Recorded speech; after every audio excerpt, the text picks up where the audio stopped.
ಯಾರು ನೋಡಿದ್ದಾರೆ ಗುಳಿಗನ್ನ? ಯಾರು ಪಂಜುರ್ಲಿಯನ್ನು ನೋಡಿದ್ದಾರೆ?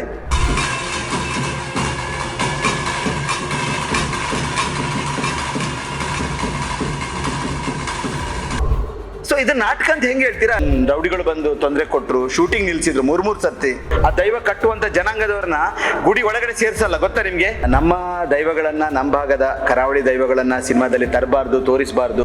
ಅದೇ ಇವಾಗ ಒಂದು ಕಾಂಟ್ರವರ್ಸಿ ಜೋರಾಗಿ ನಡೀತಾ ಇದೆ. ದೈವ ಏನು ಪಂಜುರ್ಲಿ ದೈವ ಅದು ಆ್ಯಕ್ಟ್ ಮಾಡೋರು, ಲೈಕ್ ದೈವ ನರ್ತಕ ಆ ಥರ ರಿಷಬ್ ಶೆಟ್ಟಿ ಅವರ ಮೇಲೆ ಮಡಿಲೆಲ್ಲ ಮಲ್ಕೊಂಡ್ರು, ಆ ಥರ ಅಲ್ಲ. ಅದರ ಬಗ್ಗೆ ಆ ಕಾಂಟ್ರವರ್ಸಿ ನೋಡಿದಾಗ ಆಮೇಲೆ ನನ್ನ ಕೊರಗಜ್ಜ ಫಿಲ್ಮಿಗೂ ಆಗಿರುವಂತಹ ಒಂದು ಕೆಲವು ಕಮೆಂಟ್ಸ್ಗಳನ್ನು ನೋಡಿದಾಗ ಯಾವುದೋ ಒಂದು ರೀತಿ ಒಂದು ಹುನ್ನಾರ ನಡೀತಾ ಇದೆ ಅಂತ ನನಗೆ ಅನ್ನಿಸ್ತಾ ಇದೆ. ಇದರ ವಿರುದ್ಧ ನಮ್ಮ ದೈವಗಳನ್ನು, ನಮ್ಮ ಭಾಗದ ಕರಾವಳಿ ದೈವಗಳನ್ನು ಸಿನಿಮಾದಲ್ಲಿ ತರಬಾರ್ದು, ತೋರಿಸಬಾರ್ದು ಅನ್ನೋ ಥರ ಹೇಳ್ತಾ ಇದ್ದಾರೆ. ಬಟ್ ನಂಗೆ ಅದಿನ್ನೂ ಯಾಕಂತ ಅರ್ಥ ಆಗ್ತಾ ಇಲ್ಲ. ದೈವ ಅಂತ ಆಗೋದು ಯಾವಾಗ? ಒಂದು ವ್ಯಕ್ತಿ ಜೀವಿತಾವಧಿ ಮುಗಿದ ಮೇಲೆ ಅವನು ಮೊದಲು ಮನುಷ್ಯನಾಗಿರ್ತಾನೆ. ನೀವು ರಾಮ ತಗೊಳ್ಳಿ, ಕೃಷ್ಣ ತಗೊಳ್ಳಿ, ಜೀಸಸ್ ಯೇಸು ತಗೊಳ್ಳಿ, ಯಾರನ್ನು ತಗೊಳ್ಳಿ, ಫಸ್ಟ್ ಮನುಷ್ಯರಾಗಿರ್ತಾರೆ. ಅವ್ರು ಮನುಷ್ಯರಾಗಿದ್ಕೊಂಡು ಒಳ್ಳೆ ಕರ್ಮ, ಒಳ್ಳೆ ಕೆಲಸಗಳನ್ನು ಮಾಡಿದಾಗ ಆಟೋಮೆಟಿಕ್ ಆಗಿ ಅವರಿಗೆ ದೈವತ್ವ ಬರುತ್ತೆ. ಯಾವುದೇ ಮನುಷ್ಯ ಸತ್ತಾಗ ನಾವೀಗ ಶ್ರಾದ್ದಕ್ಕೆ ಅಥವಾ ವೈಕೊಂಡ ಸಮಾರಾಧನೆಗೆ ಇನ್ವಿಟೇಷನ್ ರೆಡಿ ಮಾಡ್ತೀವಲ್ವಾ? ಆ ಇನ್ವಿಟೇಷನ್ ಏನಂತ ಹಾಕ್ತೇವೆ? ಅವನು ದೈವಾಧೀನರಾದ ಅಂತ ಹಾಕ್ತೇವೆ. ಅಂದ್ರೆ ಅವನು ದೈವದ ಅಧೀನರಾದ.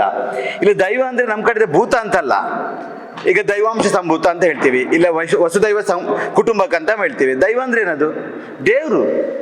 ಆ ಮನುಷ್ಯನ ಜೀವಿತಾವಧಿ ನಂತರ ಅವನ ಆತ್ಮ ಏನು ಹೋಗಿ ಸೇರ್ತದೆ, ಅದನ್ನ ಆ ಸೇರುವಂತ ಇದನ್ನ ನಮ್ಮ ಕಲ್ಪನೆ ಏನಂದ್ರೆ ದೇವರ ಹತ್ರ ಸೇರ್ಕೊಂಡ, ವೈಕುಂಠನಾಥ ಈಶ್ವರ ವಿಷ್ಣು ಹತ್ರ ಸೇರ್ಕೊಂಡ, ವಿಷ್ಣುಪಾದ ಸೇರ್ಕೊಂಡ, like everything is become godly ಅಂತ ಅನ್ನುವಂಥ ನಾವು ಪೂಜ್ಯ ಭಾವನೆಯಿಂದ ಅದನ್ನು ನೋಡ್ತೀವಿ. ಮನುಷ್ಯ ಅವನ ಜೀವಿತಾವಧಿ ಮುಗಿದ ನಂತರ ಇವಾಗಿರುವಂಥ ದೈವಗಳು ನೀವು ನೋಡಿರ್ಬೋದು. ಈಗ ಪಂಜುರ್ಲಿಯನ್ನು ಮಲ್ರಾಯ ಅಂತ ಹೇಳ್ತೀವಿ ನಮ್ಮ ಕಡೆ, ಅಥವಾ ಬೇರೆ ಬೇರೆ, ಇವರೆಲ್ಲ ಮನುಷ್ಯರಾಗಿದ್ದವರು.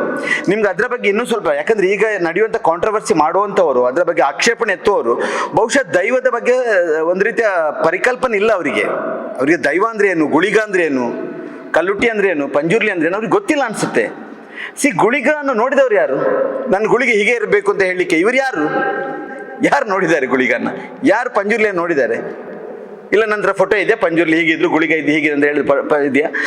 ನನಗೂ ಅಷ್ಟೇ ಕಮೆಂಟ್ ಹಾಕ್ತಾ ಇದ್ದಾರೆ, ಕೆಟ್ಟದಾಗೆ ಕಮೆಂಟ್ಗಳನ್ನು ಹಾಕ್ತಾ ಇದ್ದಾರೆ.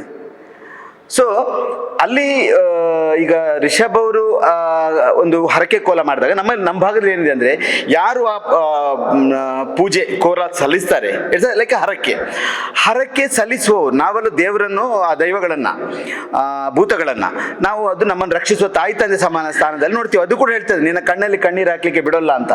ನಾನು ನನ್ನ ಕೊರಗಜ್ಜೆ ಸಿನಿಮಾ ಮಾಡಲಿಕ್ಕೆ ಹೋದಾಗ ಅಲ್ಲಿ ಪುತ್ತೂರಲ್ಲೆಲ್ಲೋ ಸೆಟ್ ಆಗ್ತಾ ಇದ್ದಾಗ ಸೆಟ್ ವರ್ಕರ್ಸ್ ಎಲ್ಲ ಮತ್ತೆ ತಪ್ಪಿ ಬೀಳ್ತಾ ಇದ್ರು. ಕೆಲವ್ರನ್ನ ಸ್ಥಳೀಯರು ತಗೊಂಡೋಗಿ ಹಾಸ್ಪಿಟಲ್ ಅಡ್ಮಿಟ್ ಮಾಡಿದ್ರು, ಕೆಲವ್ರು ಏನೋ ಅವರಿಗೆ ಅರಿಶಿನ ನೀರೆಲ್ಲ ಹಾಕಿ ಅದನ್ನ ಮಾಡ್ತಾ ಇದ್ರು. ಕೊನೆಗೆ ಅದನ್ನ ಯಾವುದೋ ಒಂದು ಅಸ್ಟ್ರಾಲಜರ್ ಹತ್ರ ಕೇಳಿದಾಗ ಅದು ನಾನು ಹಾಕ್ತಿರೋ ಸೆಟ್ ಅಂತೆ, ಅದು ಗುಳಿಗನ ಸವಾರಿರೋ ಜಾಗ, ಅದು ಕಾಡು ಆಕ್ಚುಲಿ, ನಂಗೆ ಗೊತ್ತಿರಲಿಲ್ಲ. ನಾನು ಬಾಂಬೆಲಿದ್ದೆ, ನಮ್ಮವ್ರು ಸೆಟ್ ಎರೆಕ್ಟ್ ಮಾಡ್ತಾ ಇದ್ರು. ಆಮೇಲೆ ಹೇಳಿದ್ರು ಇಲ್ಲ ಆಮೇಲೆ ಅಸ್ಟ್ರಾಲಜರ್ ಅದನ್ನೇ ಕಂಟಿನ್ಯೂ ಮಾಡಿ ಹೇಳಿದ್ರು, ನಿಮ್ಮ ಮನೆಯಲ್ಲಿ ಕೂಡ ಗುಳಿಗ ಇದೆ ಅಂತ ಹೇಳಿದ್ರು. ಬಟ್ ನಾನು ಬಾಂಬೆಲಿ ಇರೋದ್ರಿಂದ ಸುಮಾರು 15 ವರ್ಷದ ಆ ಕಡೆ ಹೋಗಿರ್ಲಿಲ್ಲ. ನಾನು ನೋಡುವಾಗ ಮನೆ ಒಳಗಡೆ ಕೂಡ ದೈವಗಳಿತ್ತು. ಆಮೇಲೆ ನಾನು ಅದಕ್ಕೆ ಗುಡಿ ಕಟ್ಟಿ ಅದಕ್ಕೆ ಕೋಲ ಕೊಟ್ಟೆ, ಕಲ್ಲುಟ್ಟಿ ಗುಳಿಗ, ಈಗ ಕೊರಗಜ್ಜ ಕೋಲ ಕೊಡ್ತಾ ಇದ್ದೇನೆ. ಅಲ್ಲಿ ಕೂಡ ಮೊದಲಿನ ವರ್ಷ ಕೋಲ ಕೊಟ್ಟಾಗ ಕಲ್ಲುಟ್ಟಿ ನನ್ನನ್ನು ಹಿಡ್ಕೊಂಡು ಹೇಳಿತು, ನಿನ್ನ ಕಣ್ಣಲ್ಲಿ ಕಣ್ಣೀರು ಹಾಕಿ ಬಿಡೋಲ್ಲ ಅಂತ. ಈಗ ಅದು ದೈವ ಆತರ ಹೇಳಿದ, ಅದು ನಾಟಕ, ಅದು ರಿಷಬ್ಗೆ ಪಾರ್ಶಾಲಿಟಿ ಮಾಡಿದೆ ಅಂತ ಹೇಳುವಾಗ ಈ ಕೋಲ ಸೇವೆ ಆದರೆ ಸುಳ್ಳು ಅಂತ ಆಯ್ತಲ್ವಾ? ನಾವು ದೈವ ಕಟ್ಟುವವ್ರನ್ನ ಪ್ರಶ್ನೆ ಮಾಡಿದ್ರೆ ಅದೇ ಸುಳ್ಳು ಅಂತಾಯ್ತು. ನಾನು ಇತ್ತೀಚೆಗೆ ಅಂದರೆ ಸುಮಾರು ಒಂದು 15-20 ವರ್ಷದ ಕೆಳಗೆ ಒಮ್ಮೆ ಹಿಂದೆ ಒಬ್ಬರು ಮಿನಿಸ್ಟರ್ ಇದ್ರು, ನಾಗರಾಜ್ ಶೆಟ್ಟರ್ ಅಂತ ಕೇಳಿರ್ಬೋದು, ಕರ್ನಾಟಕದ ಒಬ್ಬರು ಮಿನಿಸ್ಟರ್ ಆಗಿದ್ರು. ಅವರು ಮಂಗಳೂರಿನಲ್ಲಿದೆ ವಿಜಯ್ ಜಾಗದಲ್ಲಿ ಕೋಲ ಆಗಿದಾಗ ದೈವ ಬಂದು ಅವ್ರನ್ನ ಅಪ್ಕೊಂಡದ್ದು ನಾನು ನೋಡಿದ್ದೇನೆ. ಸೊ ಇದು ನಾಟಕ ಅಂತ ಹೆಂಗೆ ಹೇಳ್ತೀರಾ ನೀವು? ದೈವ ಮಾಡುವಂಥ ಅಭಿನಯವನ್ನ ನಂಬಿಕೆ ಇಲ್ಲದ ಮೇಲೆ ನೀವು ಗೂಬೆ ಕೊರಿಸಿದ್ದಾರೆ, ಅದು ನಾಟಕ ಅಂತ ಹೇಳಿದರೆ ಆ ಭೂತಾರಾಧನೆ ಸುಳ್ಳು. ಹಾಗಾದ್ರೆ ಡೋಂಟ್ ಕಮಿಟ್ ಲೈಕ್ ಅದನ್ನ ನಾವು ಸಿನಿಮಾದಲ್ಲಿ ತೋರಿಸಬಾರ್ದು, ನಾಟಕದಲ್ಲಿ ತೋರಿಸಬಾರ್ದು. ಅದನ್ನು ಬೇರೆ ಬೇರೆ ವಿಧವಾಗಿ, ಈಗ ದೇವರನ್ನ ಯಾವ ರೀತಿ ಬೇಕಾದ್ರೆ ನಾವು ಆರಾಧನೆ ಮಾಡ್ಬೋದಲ್ಲ. ಒಬ್ಬರ ಅಲಂಕಾರ ಒಂದೊಂದು ರೀತಿ ಇರುತ್ತೆ. ಅಲ್ಲೆಲ್ಲೋ ಒಂದ್ ಕಡೆ ನಾವು ನೋಡ್ತೇವೆ ಆಂಜನೇಯ ಸ್ವಾಮಿಗೆ ಪೂರ್ತಿ ಕೇಸರಿ ಬಣ್ಣ ಹಚ್ಕೊಂಡು ಆರಾಧನೆ ಮಾಡ್ತಾರೆ. ಇನ್ನೊಂದೆಲ್ಲೋ ಕಡೆ ನೋಡ್ತೇವೆ ಆಂಜನೇಯ ಸ್ವಾಮಿ ಪೂರ್ತಿ ವೀಳ್ಯದೆಲೆ ಅಲಂಕಾರ ಮಾಡ್ತೇವೆ. ಇಟ್ ಡಿಪೆಂಡ್ಸ್, ಅವ್ನು ಹೇಗೆ ಆರಾಧನೆ ಮಾಡ್ಬೇಕು ಅಂತ ಅವನಿಗೆ ಗೊತ್ತು, ಅವನ ಭಕ್ತಿ, ಅವನ ಶ್ರದ್ಧೆ. ಅದನ್ನ ಯಾರು ನಾವು ಕೇಳಲಿಕ್ಕೆ ಹೀಗೆ ಮಾಡಬೇಡಪ್ಪ ಅಂತ? ಯಾಕೆ ದೈವಾರಾಧಕ ಏನು ದೈವನರ್ತಕ ರಿಷಬ್ಗೆ ಪಾರ್ಶಾಲಿಟಿ ಮಾಡಿದ್ರು?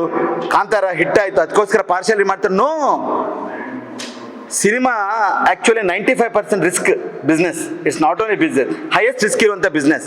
ಅಲ್ಲಿ ಯಾರೋ ಒಬ್ರು ಕೋಟ್ಯಾಂತರ ಬಂಡವಾಳ ಹೂಡಿರ್ತಾರೆ, ಅವ್ರು ಏನೋ ನೂರಾರು ಹರಕೆಗಳನ್ನ ಹೊತ್ತಿರ್ತಾರೆ ನನ್ನ ಸಿನಿಮಾ ಯಶಸ್ಸಾಗ್ಲಿ ಅಂತ.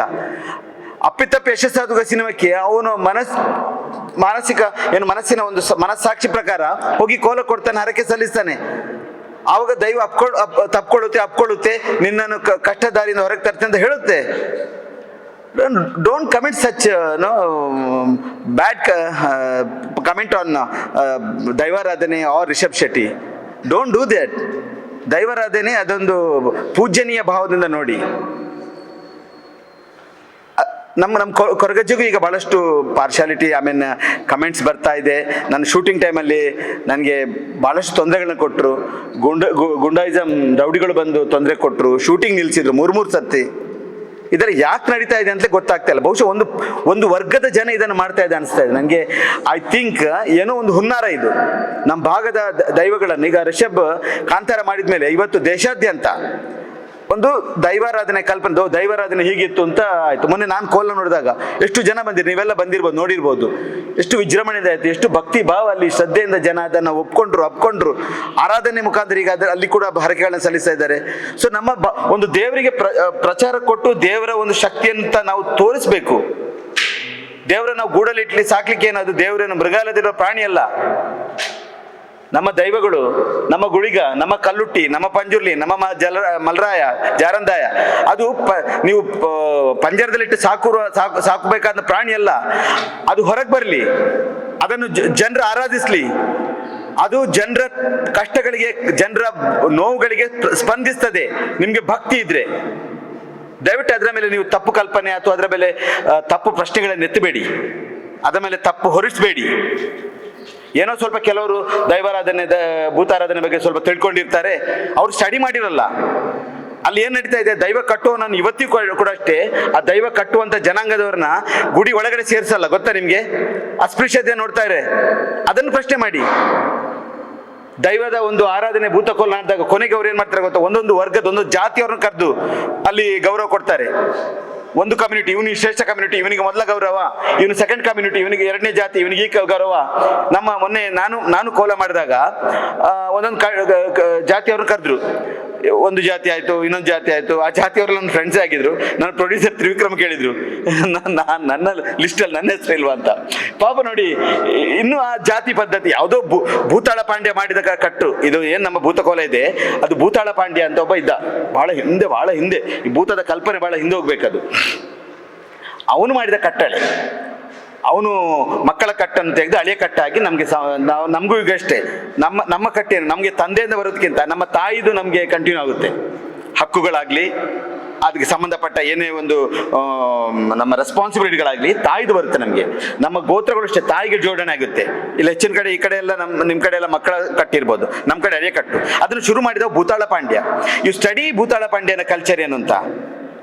ಈಗಿರುವ ನಾವು ದೈವಗಳ ಬಗ್ಗೆ ಹೇಳ್ತೀವಲ್ಲ, ಅದು ಭೂತಾಳ ಪಾಂಡ್ಯನ ವಂಶಸ್ಥರು 7 ಜನ ಇದ್ದಾರೆ. ಭೂತಾಳ ಪಾಂಡ್ಯನ ಒಬ್ಬ ಅಳಿಯ ಇದ್ದ, ಆ ಅಳಿಯನ ಸೊಸೆ ಹಳ್ಳಿ ಅಂತ ಅವಳ ಹೆಸರು.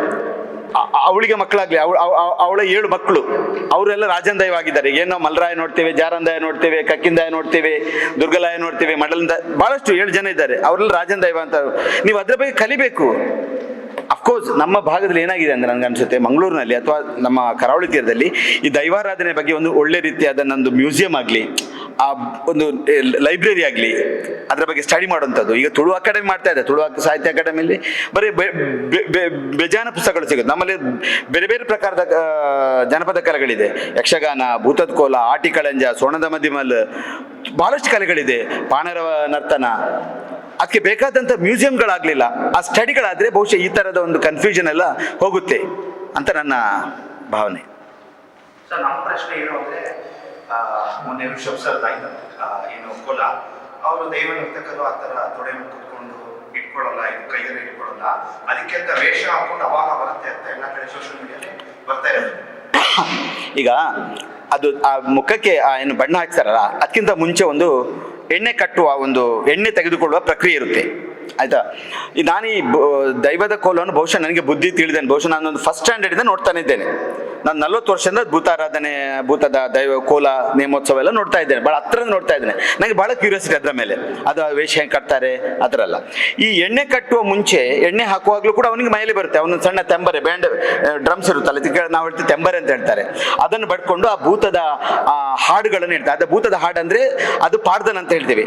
ಆದರೆ ಅವ್ರ ಕಥೆ ಇರುತ್ತೆ, ಆ ದೈವ ಎಲ್ಲಿಂದ ಬಂದಿರೋದು, ಅವರ ತಾಯಿ ತಂದೆ ಏನು, ಅವ್ನು ಮಾಡಿರೋ ಕೆಲಸ ಏನು, ಜೀವಿತಾವಧಿಯಲ್ಲಿ ಏನು ಮಾಡಿರ್ತಾನೆ, ಅಪ್ ಟು ಅವನ ಜೀವನದ ಅವಧಿ ಮುಗಿಯುವ ತನಕ ಆ ಕಥೆಗಳು, ಅದು ಕಲ್ಪಿತವೋ ಅಥವಾ ಜನಜನಿತವಾಗಿ ಬಂದಿರೋದು ಅಥವಾ ಸತ್ಯನೋ, ಅದ್ರ ಬಗ್ಗೆ ಬಹಳಷ್ಟು ಜಿಜ್ಞಾಸೆಗಳಿದೆ. ಫೈನ್, ಬಟ್ ಅವರು ಅದು ಪಾಡ್ದನ ವರ್ಷಾಂತ ಕಾಲ, ಬಹಳ ವರ್ಷಗಳು ನಡೀತಾ ಇದೆ. ನೀವು ಅದರ ಬಗ್ಗೆ ಕೂಡ ಬಹಳ ಸ್ಟಡಿ ಇದೆ. ಬಟ್ ಆ ಪಾಡ್ದನಗಳನ್ನೇ ನಾವು ಅಲ್ಟಿಮೇಟ್ ಅದರದ್ದು ಆಧಾರ ಅಂತ ತಗೊಳ್ಳಿಕ್ಕೆ ಆಗೋದಿಲ್ಲ. ಆ ಪಾಡ್ದನಗಳು ಹೇಳುವ ಟೈಮಲ್ಲಿ ಅವನು ಎಣ್ಣೆ ತಗೊಳ್ತಾನೆ, ಅಂದ್ರೆ ಎಣ್ಣೆ ತಗೊಂಡು ಬಟ್ ಆ ಎಣ್ಣೆಯಲ್ಲಿ ಅವನು ವೇಷ ಹಾಕ್ತಾನೆ, ಆ ಎಣ್ಣೆ ತಲೆಗೆ ಹಾಕ್ತಾನೆ. ಆ ಏನು ಎಲ್ಲೋ ನಾವು ಪೌಡ್ರ್ ಮಿಕ್ಸ್ ಮಾಡ್ತೀವಲ್ಲ, ಅದಕ್ಕೆ ಇದೇ ಎಣ್ಣೆ ತಗೊಳ್ತಾರೆ. ಆ ಎಣ್ಣೆ ತಗೊಳ್ಳುವಂಥ ಪ್ರಕ್ರಿಯೆಯಲ್ಲಿ ಕೂಡ ದೈವಗಳು ಮೈ ಮೇಲೆ ಬರುತ್ತೆ, ಆಹ್ವಾನ ಆಗುತ್ತೆ ಅವನಿಗೆ. ಕೆಲವು ನೀವು ಕೊರಗಜ್ಜೆಯನ್ನು ಮೊನ್ನೆ ನೋಡಿರ್ಬೋದು, ನೀವೆಲ್ಲರೂ ಕೊರಗಜ್ಜೆ ಬಂದಿರ್ಬೋದು ಅಂದ್ಕೊಳ್ತೀನಿ, ಮಂಗಳೂರು ನಾವು ಮಾಡಿದಾಗ. ಅದು ಸ್ವಲ್ಪ ಮೈಲ್ಡ್ ದೈವ, ಅದೇನು ಬಹಳ ಆವೇಶ ಭರಿತವಾಗಿ ಮಾಡಲ್ಲ.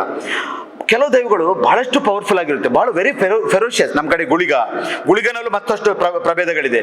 ರಾವು ಗುಳಿಗ, ಸಂಕಲೆ ಗುಳಿಗ, ಸುಬ್ಬಿ ಗುಳಿಗ ಅಂತ ಬಹಳಷ್ಟು ವಿಧಗಳಿದೆ. ಈಗ ನೀವು ಆದಿಶಕ್ತಿ ಅಂತ ಹೇಳಿದ್ರೆ ಮತ್ತೆ ಒಂದಷ್ಟು ಅದರಲ್ಲಿ ಪ್ರಭೇದ ಇರೋ ಥರ ಇಲ್ಲಿ ಗುಳಿಗನಲ್ಲಿ ಬೇರೆಷ್ಟು ಪ್ರಭೇದಗಳು. ಪಂಜುರ್ಲಿ ಅಷ್ಟು ಬಹಳ ಫೆರೋಷಿಯಸ್ ದೈವ. ಅವುಗಳೆಲ್ಲ ಎಣ್ಣೆ ತೆಗೆದುಕೊಳ್ಳುವಂತಹ ಕ್ರಿಯೆಯಲ್ಲಿ ಕೂಡ ಅವುಗಳ ಮೇಲೆ ದೈವ ಬಂದು ಅದು ಆವೇಶಭರಿತವಾಗಿ ಹರಡುತ್ತೆ. ಆ ಟೈಮಲ್ಲಿ ಕೂಡ ದೈವಕ್ಕೆ ಆ ಕೋಲ ಯಾರು ಕೊಡ್ತಾನೆ ಅವನ ಹತ್ರ ಅವನನ್ನು ಅಪ್ಕೊಂಡು ತಪ್ಕೊಂಡು ಅವನ ಮಡಿಯಲ್ಲಿ ಅದು ಇರುತ್ತೆ.